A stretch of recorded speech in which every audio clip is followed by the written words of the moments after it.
Très actif, donc pas très présent quand on était petit. Il travaillait beaucoup. Dédié à ses étudiants aussi assez malades, donc on ne le voyait pas souvent. Donc mon père, je le voyais surtout le soir.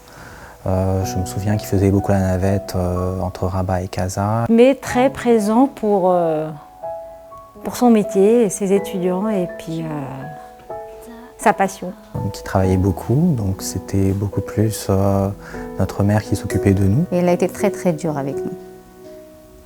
On devait réussir les études, on devait avoir de bonnes notes et c'était pas facile. Oui, c'est quelqu'un de très humain. Je pense que quand on fait médecine, il y a quand même un côté humain dans chacun d'entre nous dans ce domaine-là. Il a eu une production riche qui a l'avantage de perdurer. Donc les paroles restent, non, les paroles s'envolent, il n'y a que les écrits qui restent. Donc effectivement, il a mis la barre assez haute, donc pour arriver à son niveau, c'est assez difficile. Il a eu plusieurs médailles, il a écrit tellement de livres que je ne sais pas si un jour on arrivera à son niveau. Il ne voulait pas que je fasse médecine, mais j'ai quand même fait médecine. Moi par contre, papa il voulait que je fasse médecine. C'est pour ça aussi que je n'ai pas voulu faire médecine. Je pense que maintenant il est content que je sois médecin. Je ne le voyais que pendant les vacances, et les vacances, ça nous gadore.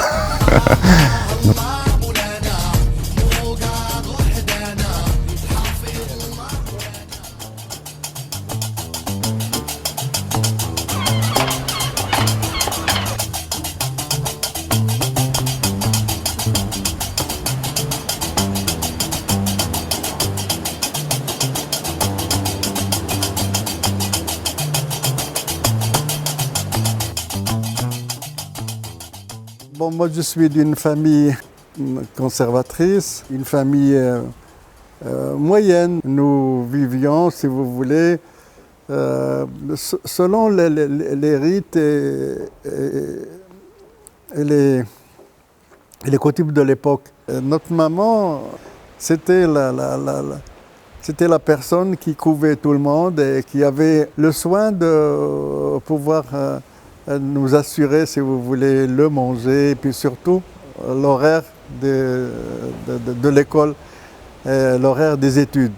Mais du côté de mon père, j'ai perdu mon père quand j'étais un petit peu jeune. J'avais à peu près 9 ans, 9-10 ans, oui, voilà. La maman qui a assuré la relève et qui a, avec le reste de la famille, qui a essayé de nous orienter, qui a essayé de nous couver, si vous voulez.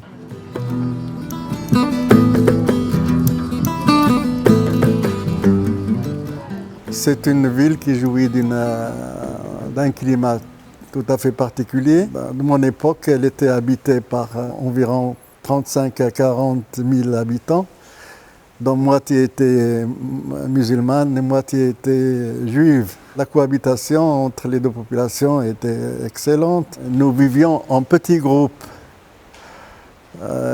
Ça nous permettait de fréquenter la même école coranique, d'avoir les mêmes programmes scolaires, d'être dans la même école. Nous avions cette possibilité d'évoluer ensemble. Au courant de cette jeunesse, ce qui nous animait énormément, c'est aussi le fait de pouvoir exercer un certain nombre d'activités physiques. On était des scouts, des marins, on faisait la traversée depuis le port jusqu'à l'île à la nage. Il y avait 1,2 km. On faisait, si vous voulez, des séances de marche à pied depuis la ville jusqu'à Cap Sim, à peu près 11 km plus loin. Et puis, on était vraiment, pas des athlètes, mais on était des jeunes confirmés et puis pleins de bonne santé. Et ça occupait énormément notre terrain et puis notre espace de vie, et puis surtout notre emploi de temps. Pour dire que l'activité physique, c'est le jeune, est déterminante. Déterminante pour le garder en bonne forme, déterminante aussi pour le garder dans une ambiance saine. De faire du sport, c'est toujours sain.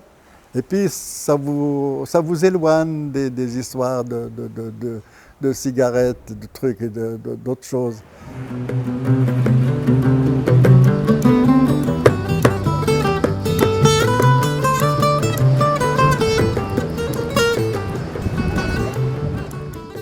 à côté de ça, il y avait sur l'île un certain nombre de cimetières, dont un, nous l'avons identifié comme un cimetière musulman. Et avec l'érosion continue de la terre, de l'île, ces cimetières sont devenus des cimetières à découvert. Et alors, je me rappelle, en marchant dans l'île, on pouvait donc tomber sur des crânes ou taper avec nos pieds sur des crânes qui sortaient, ce qui fait que les squelettes étaient déterrés. Et nous avons, à l'époque, nous avons rassemblé un certain nombre de crânes et nous les avons nettoyés avec l'aide d'un de nos anciens professeurs des sciences naturelles. Et puis ces crânes, je crois qu'ils étaient nombreux, une vingtaine de crânes à peu près, nous les avons envoyés à chaque école à travers le Maroc, des lycées et des collèges. Cette action m'a permis de réfléchir à la carrière médicale et c'est là où est germée certainement l'idée de faire plus tard médecine.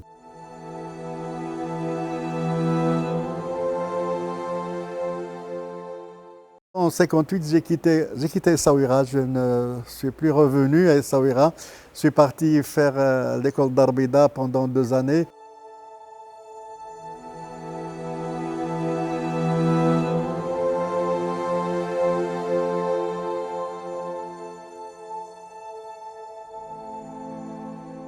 En 1961, que la Confédération helvétique a attribué un certain nombre de bourses pour des ressortissants marocains.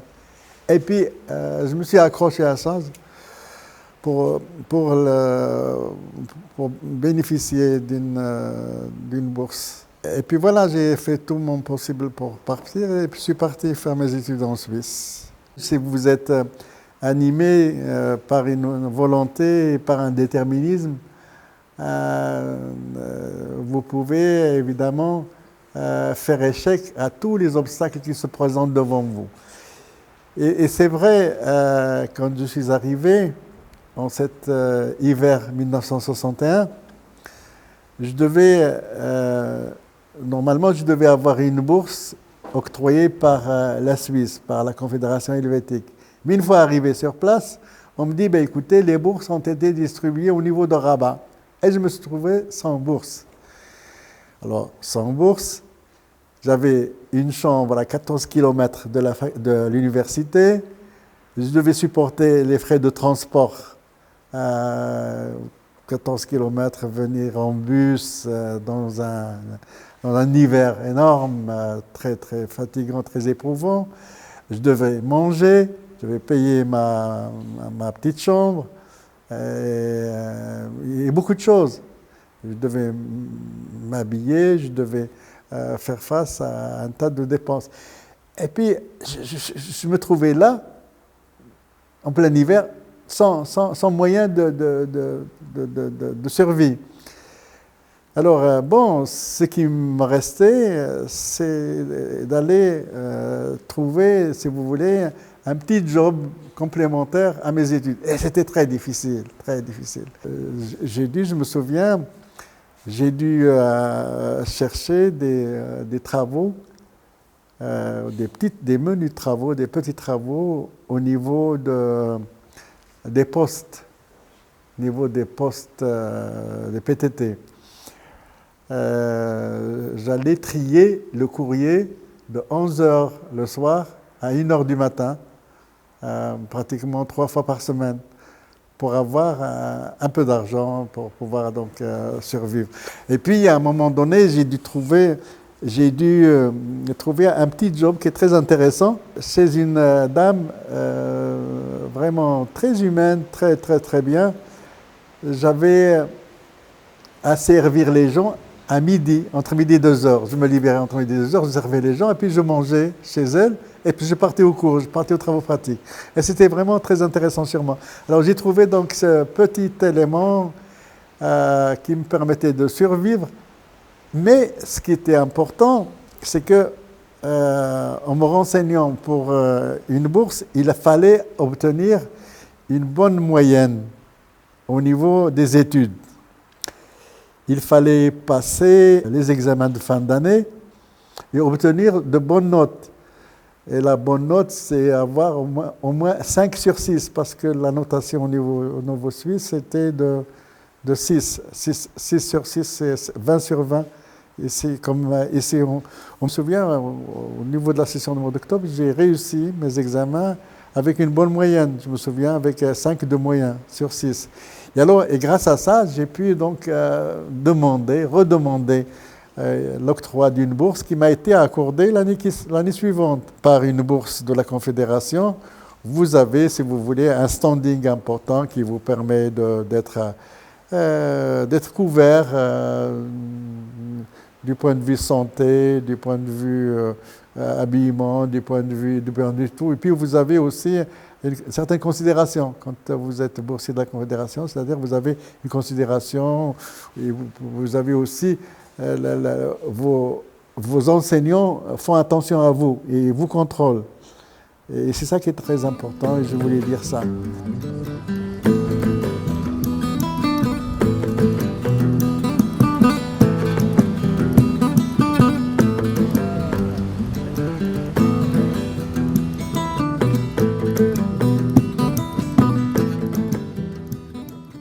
Alors à l'université, j'ai eu la chance de faire la connaissance d'un certain nombre de Suisses alémaniques, des Suisses allemands qui venaient à l'époque dans des universités francophones pour apprendre le français. Alors j'ai eu l'occasion de m'intégrer à un certain nombre d'étudiants allemands qui venaient de Zurich, de Bâle et tout ça pour faire des études de médecine à Genève. En m'intégrant à ce groupe de Suisses allemands, j'ai appris à travailler, j'ai appris à connaître un petit peu leur façon de voir les choses, leur façon de raisonner, leur façon aussi de travailler. En plus de ça, nous avons eu donc l'occasion d'appartenir à un groupe de sport. Et le sport à Genève, c'était quoi? C'était le ski. Alors je me suis rabattu sur le camp des skis universitaire parce que chaque année, l'université organise 2 camps de ski. Et j'allais aux 2 camps, ce qui fait qu'à la fin du compte, au bout de quelques années, j'ai appris à skier comme tout le monde. Et c'était une bonne chose pour moi. Et en plus de ça, nous avons, avec Zollinger, un de mes meilleurs amis, formé un club de sport dont j'étais le responsable. Et club de sport, il s'occupait des sauts en parachute. Et on avait fait donc un club de sport de parachutistes qui avait son centre à Annecy. Annecy, c'est à peu près 25 ou 30 km de Genève. Et on était parmi en principe, les meilleurs candidats, c'est les meilleurs étudiants qui avaient les meilleures notes de l'université.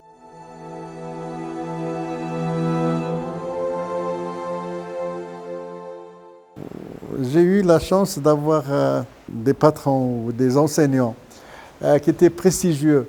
Par exemple, j'ai travaillé sous les directives d'un grand patron qui est connu dans le monde entier, qui s'appelle le professeur Baumann, dont son nom donc, est donné à une certaine structure de la capsule rénale. Auprès de lui, j'ai appris énormément. J'ai appris le b.a.-ba de la recherche scientifique, j'ai appris la manière d'enseigner, j'ai appris aussi la façon d'exposer, de présenter des sujets de recherche. Et c'était très important pour moi.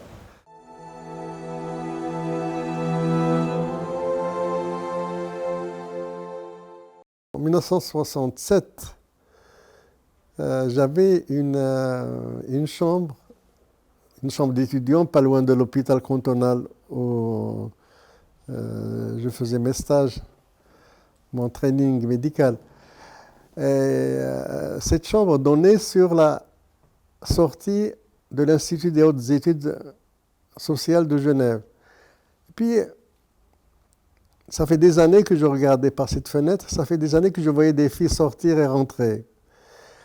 Et puis un beau jour, j'ai remarqué une jeune fille avec son amie, une blonde, qui sortait. Et puis j'ai été un petit peu, comment dirais-je, attiré par les deux silhouettes. Et je les ai suivis au café. Ils sont allés prendre un petit café dans le coin.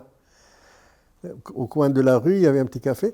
Et puis j'ai pris un café, j'ai regardé. Et puis j'ai commencé à aller prendre le café régulièrement dans le petit café d'à côté.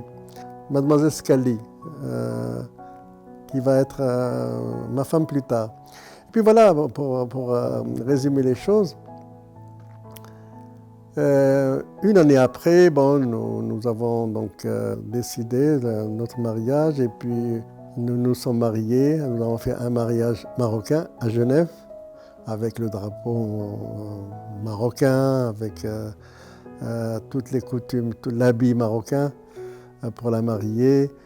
Et c'était en quelque sorte quelque chose de magique à l'époque. Vous savez que c'est dans quelques mois, nous allons faire 50 ans de mariage. 50, nous allons fêter notre 50e année de mariage. C'était quelque chose de tout à fait extraordinaire.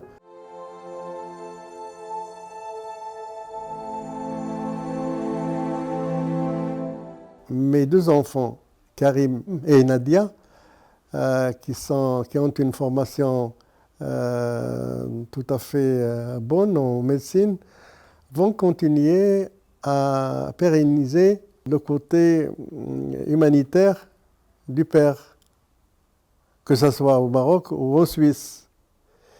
Et quant au troisième enfant, lui, il a pris une autre direction, qui est donc un domaine beaucoup plus difficile et beaucoup plus scabreux. Il aura certainement beaucoup de chemin à parcourir, mais elle a la possibilité de pouvoir produire des écrits dans sa vie.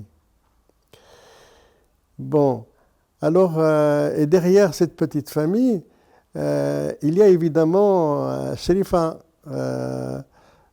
Sqali Bahia, et qui est là pour tenir l'équilibre entre les différentes parties de la famille. Et puis, elle est là pour tenir l'équilibre, le vrai équilibre de la famille. Et puis, elle bénit de son amour chacun et chacune de cette petite famille. Sans Sherifa, j'ai dit que je ne serais pas là, et je ne serais pas l'homme que je suis aujourd'hui.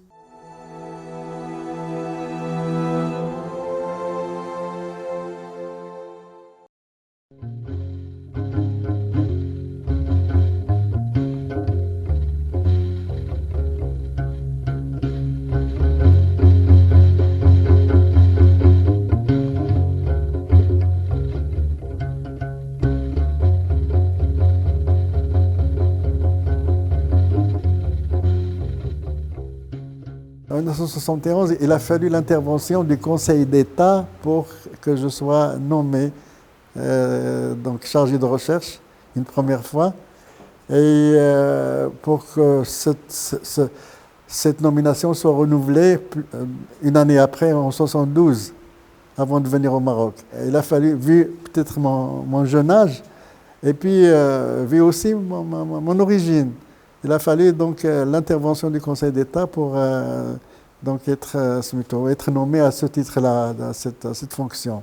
J'étais moniteur d'anatomie et à ce titre-là, j'ai eu la chance d'enseigner d'abord, en tant que très jeune, parce que être moniteur d'anatomie, j'étais en 4e, 5e année de médecine. Et j'étais à ce moment-là moniteur d'anatomie, il a expliqué aux autres étudiants plus jeunes que lui, il faisait des dissections. C'était la porte d'entrée pour l'enseignement, en tout cas, l'enseignement universitaire, l'enseignement médical.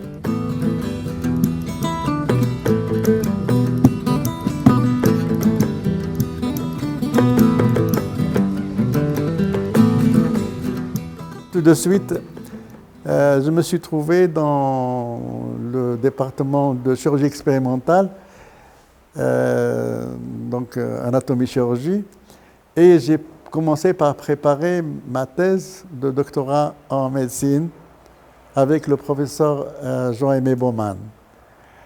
Et c'est peut-être ce doctorat, cette thèse qui m'a ouvert un peu le domaine de la recherche et des publications.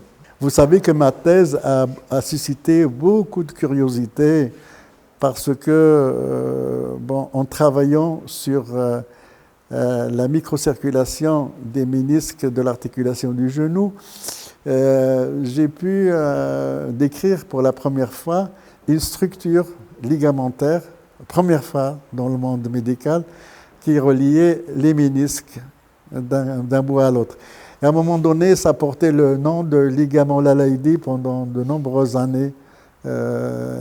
Et puis alors, ces études m'ont permis de voyager partout, si vous voulez, d'être connu. D'être connu, c'est un mot bizarre, mais c'est un petit peu ça. Ce qui fait que j'ai été demandé partout. J'ai été demandé en Europe, aux États-Unis, des conférences et exposer un petit peu mes études sur l'articulation du genou. Et alors, ces publications m'ont fait connaître, m'ont fait connaître malgré moi au niveau de la recherche scientifique. Et puis, ça m'a donné une plateforme au niveau universitaire. Et c'est ça qui m'a donné l'avantage ou l'opportunité, ou plutôt la chance, de pouvoir donc être nommé plus tard, et très très jeune, au grade de professeur.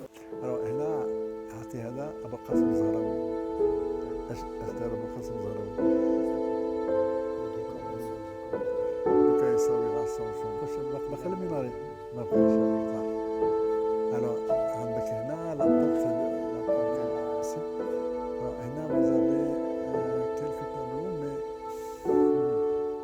effectivement, j'ai travaillé comme médecin pendant 11 ans. La vie hospitalière était donc pour moi une activité tout à fait dictée par ce que j'ai fait avant. Tout ce que je faisais, ça passe et les gens sont contents.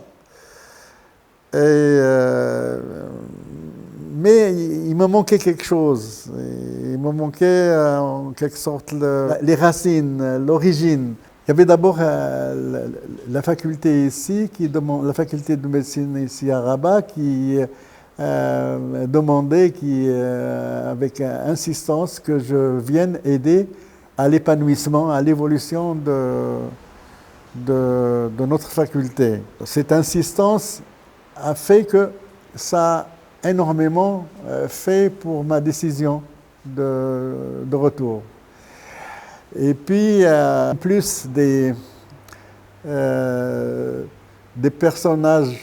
personnalités que je recevais régulièrement à l'hôpital, il y avait la venue ou le passage de Al-Fassil Rahmou, qui était le chef du parti du Istiqlal, qui est passé chez nous, qui a reçu une prise en charge royale à l'époque, et à qui donc j'ai géré le séjour hospitalier en Suisse.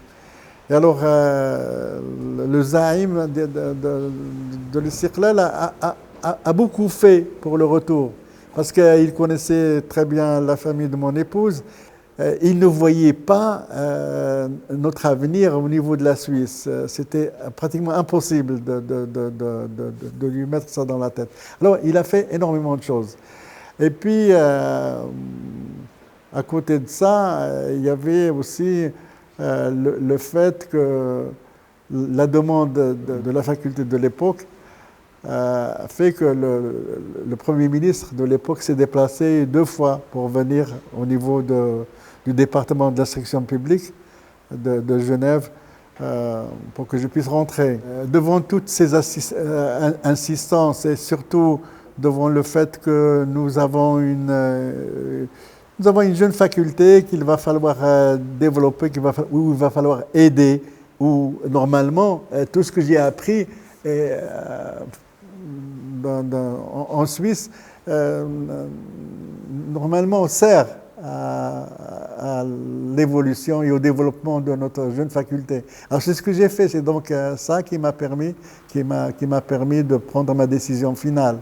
Les Suisses étaient vraiment très corrects. Ils m'ont offert beaucoup de choses pour que je puisse donc réintégrer le pays. Et c'est ce que j'ai fait.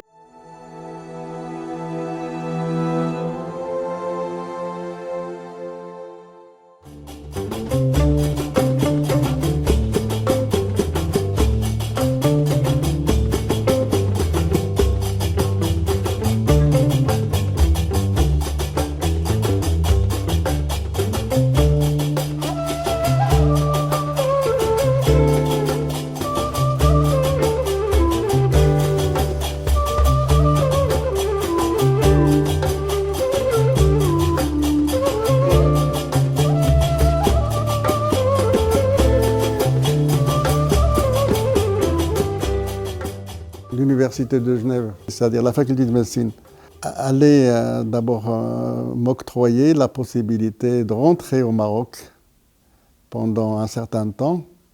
Et ils ont décidé de laisser mon salaire pendant 2 ans. Et durant ces 2 ans, si je m'habituais au Maroc et si je m'intégrais, bon, donc c'est donc tout à fait louable. Autrement, après cela, ma place donc d'enseignant au niveau de la faculté de Genève et au niveau du CHU de Genève restait valable, restait ouvert. Une fois rentré à Rabat, bon, l'Université de Genève nous a aidés, nous a équipés. Donc les 2 salles de dissection que nous avions dans l'ancienne clinique, dans l'ancienne faculté. Et puis les tables que vous voyez maintenant, ce sont des tables qui ont été données par l'État helvétique, l'État de Genève, l'Université de Genève. Et puis ajouté à ça, il y a tout ce qui concerne le département, tout ce qui concerne la recherche aussi, c'est-à-dire les microscopes, les appareils de reproduction aussi. Tout cela était venu en don en 1973 pour le département de l'enseignement, le département d'anatomie de Rabat. L'enseignement des sciences anatomiques a toujours été un mythe pratiquement dans tous les pays, et surtout dans les pays francophones. Ceci rapporté au Maroc. Maintenant, la nouvelle pédagogie que j'ai apportée de Genève, a beaucoup plu aux étudiants localement, aux étudiants de Rabat. Ce qui fait que l'enseignement d'anatomie était en quelque sorte, comment dirais-je, très prisé, très bien accueilli par l'ensemble des étudiants. De là, j'ai trouvé une protection par rapport au reste, parce que les étudiants pouvaient tolérer tout, sauf de toucher à l'enseignement d'anatomie. Ce qui est une chose extraordinaire. Ce qui fait que quand il y avait des grèves, par exemple, un petit peu partout au niveau de l'université, eh bien, les étudiants venaient au cours d'anatomie et assistaient au cours et défendaient le cours d'anatomie. Comme effectivement un certain nombre de médecins marocains, j'ai été l'élève du professeur El-Haleidi. Il nous avait enseigné l'anatomie du cœur et l'embryologie cardiaque, l'embryologie du cœur en première année. Et puis par la suite, il nous avait enseigné le système nerveux végétatif en 2e année. Donc comme tout étudiant à l'époque, on était impressionné par le professeur El-Haleidi. On était aussi bien par sa présence que par sa personnalité, que par ses qualités pédagogiques de grand maître d'anatomie. Il était connu chez tous par la fameuse phrase « les misérables ». connu par tous les élèves du professeur Hleidi. J'ai par la suite eu l'occasion de travailler au laboratoire d'anatomie, que ce soit en tant qu'interne du CHU, que ce soit en tant que résident par la suite. Et donc là, j'ai appris à connaître le professeur Hleidi de plus près. Donc, effectivement, il a été un grand maître. On a appris beaucoup de choses auprès de lui, en particulier sur le plan pédagogique, sur le plan de la dissection, sur le plan de donner un cours d'anatomie, d'adresser un message, de contrôler une salle, le feedback avec les étudiants, l'échange avec les étudiants. Ça, c'est le côté, je dirais, maître du professeur Hleidi. À l'époque, tous les chefs de service, tous les maîtres assistants et assistants venaient faire les travaux pratiques d'anatomie le soir. Et il arrivait même qu'on faisait des voies d'abord chirurgicales jusqu'à 11 heures le soir. Ce qui fait qu'on avait l'après-midi des TP d'étudiants jusqu'à 18 heures. Et à 19h, 20h, commençaient les voies d'abord chirurgicales avec les chirurgiens jusqu'à 11h, 11h30. Cette activité a duré des années. Il y a eu des échos un peu partout à travers le pays. Tous les étudiants parlaient du laboratoire d'anatomie, de l'enseignement d'anatomie.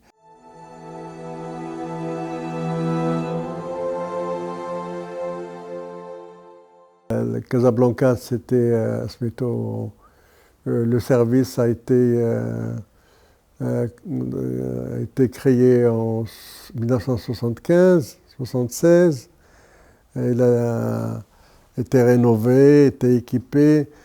L'équipement a été amené de Suisse. C'est donc tout l'équipement de coronarographie, de radiologie conventionnelle ou spécialisée. Puis, donc, tout l'équipement du bloc opératoire et, ce qui est important, l'équipement de la réanimation chirurgicale. Vous savez qu'un équipement de chirurgie cardiovasculaire est un équipement très, très lourd. Très, très lourd, d'abord du point de vue humain, parce qu'il faut former le responsable de la CEC, c'est-à-dire la circulation extracorporelle. Il faut former l'anesthésiste parce que ce sont des anesthésistes qui doivent avoir un training tout à fait à part. Il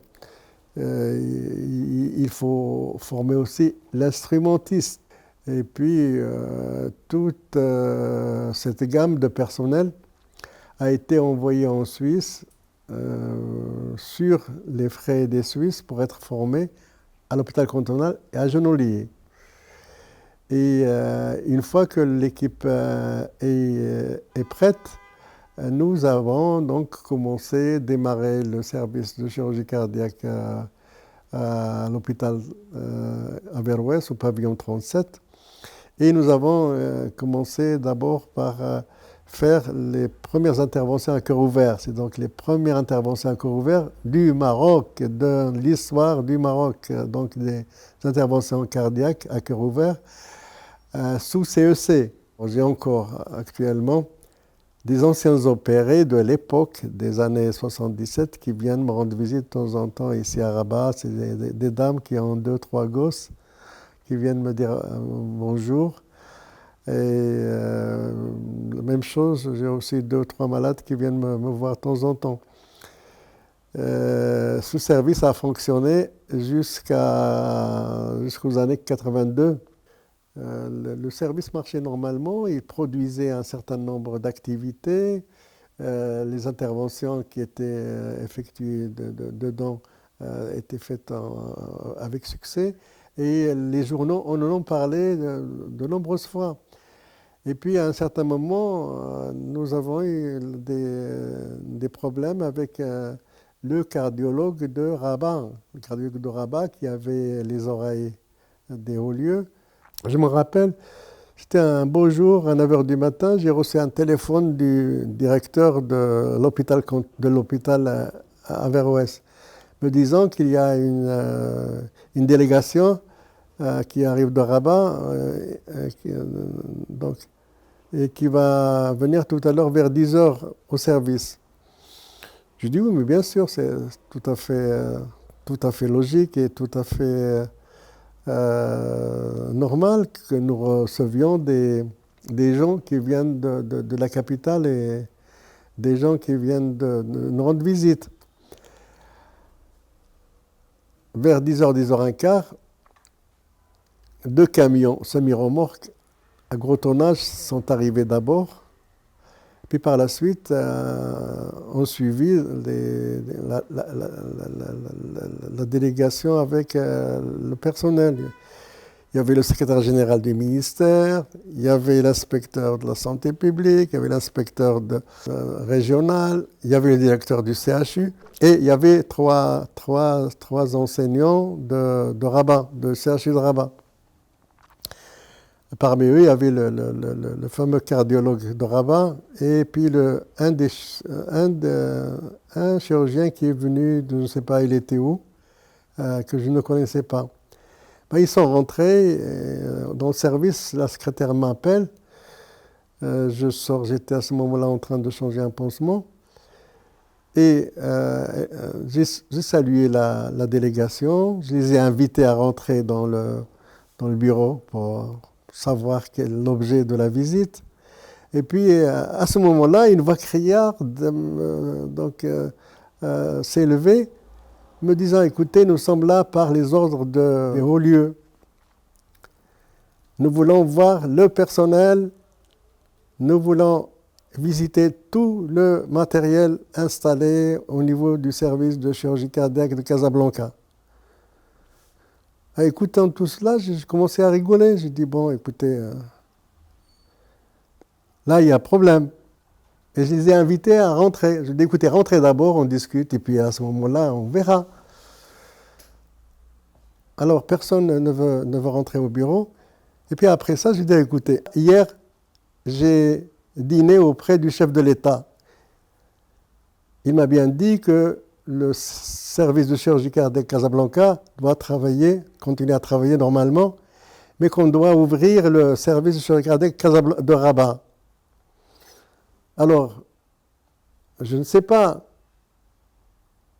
il y a un malentendu, ou bien j'ai mal compris les paroles du chef de l'État hier soir, ou bien c'est vous qui avez des ordres mal interprétés. Il y a un malentendu entre nous. De toute façon, nous deux, nous n'avons pas compris le message. Alors, allons chercher de quoi il s'agit. Alors, je leur ai dit, écoutez, maintenant le problème est clair. Il y a un malentendu, il faut le régler. À ce moment-là, j'ai vu que tout le monde a commencé à tourner et les visages devenaient blêmes. Et ils ont quitté les lieux l'un après l'autre, sauf le directeur du CHU. Alors les gens sont partis. Et je ne les ai plus revus. Alors, un genre d'intimidation comme ça, j'en ai eu des dizaines dans ma vie entre 1975 et 1982. Et c'est aussi le message que je voudrais lancer, parce que ça ne sert à rien du tout de pouvoir malmener les gens qui essayent de faire leur travail sur place, et aussi d'ignorer des potentialités énormes que nous avons à l'extérieur et que le pays, lui, se cherche. Ça, c'est un dilemme. Jusqu'au moment où j'ai contracté l'hépatite B, qui m'a complètement fait arrêter la pratique chirurgicale. Et puis, c'est une très bonne chose parce que ça m'a permis de me consacrer au côté académique, au côté scientifique. Ça m'a permis aussi de me concentrer sur tout ce qui est universitaire. Et puis aussi, donc, si le citoyen marocain a perdu là une unité de soins hautement qualifiée, hautement spécialisée, elle a certainement gagné par la publication d'un ouvrage qui est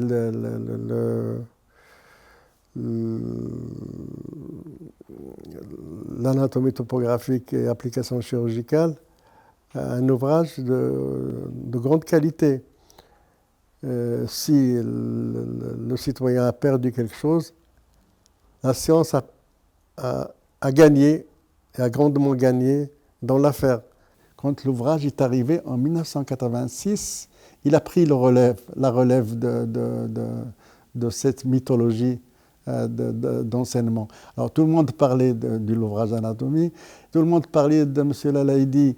Très souvent, les gens disent que bon, il était déjà décédé, il est déjà mort, alors il parlait de moi alors que j'étais vivant. C'est un ouvrage qui est en 5 volumes, qui a qui a eu beaucoup de succès. Il était, comment dirais-je, préfacé, revu, corrigé par les meilleurs chirurgiens anatomistes, soit européens, soit nord-américains. Mais ce qui est très important, c'est que Sa Majesté Hassan II a lu et corrigé aussi l'ouvrage quand il était sous forme de plaquettes, sous forme de maquette. Donc j'ai eu le plaisir de lui présenter la maquette une fois terminée, sur laquelle il a porté un certain nombre de corrections. Maintenant, quand vous allez dans n'importe quelle faculté, soit en Amérique ou en Chine ou n'importe où, dans la langue de base française, vous trouverez le livre rouge. Une petite anecdote, il y a quelque temps, j'étais à Montréal, au Canada, puis tout à coup, je vois le livre rouge, livre marocain, qui était bien exposé à l'entrée de l'université et vers les amphithéâtres de médecine. Et ça m'a fait un immense plaisir, ça m'a fait un choc. Et puis cet ouvrage a remporté de nombreux prix et puis de nombreuses médailles un peu partout dans le monde, au Maroc, en France, en Algérie, en Tunisie, en Suisse, en Jordanie, et même à Adélaïde, en Australie. Vous savez, vous avez certainement vu le livre bleu. Eh bien, le livre bleu, c'est le 17e ouvrage réalisé depuis mon retour au Maroc. Or, imaginez un seul instant comment serait devenu un petit peu le paysage scientifique médical marocain si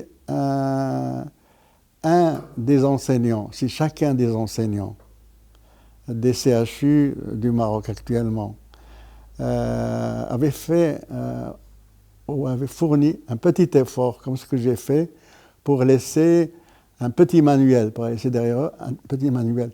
Eh bien, le paysage scientifique et de publication au Maroc serait vraiment chose extraordinaire.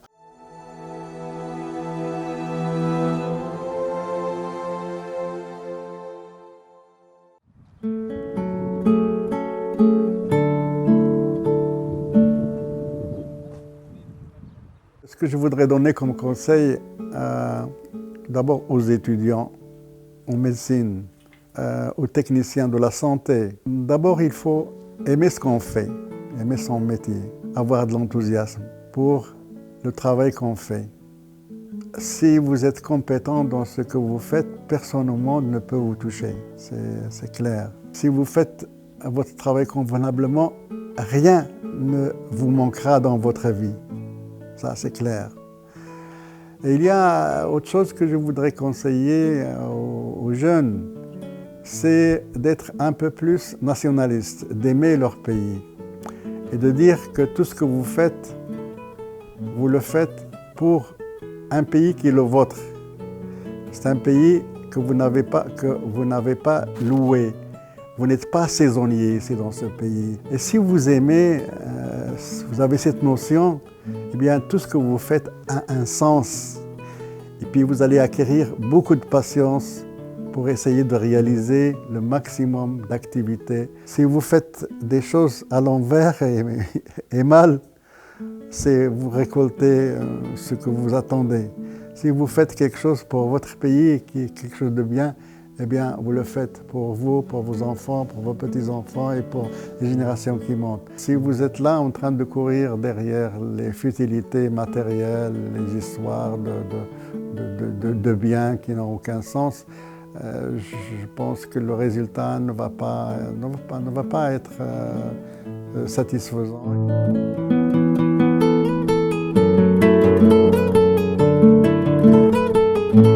Karine, qu'est-ce qu'il y a? J'ai oublié quelque chose, hein?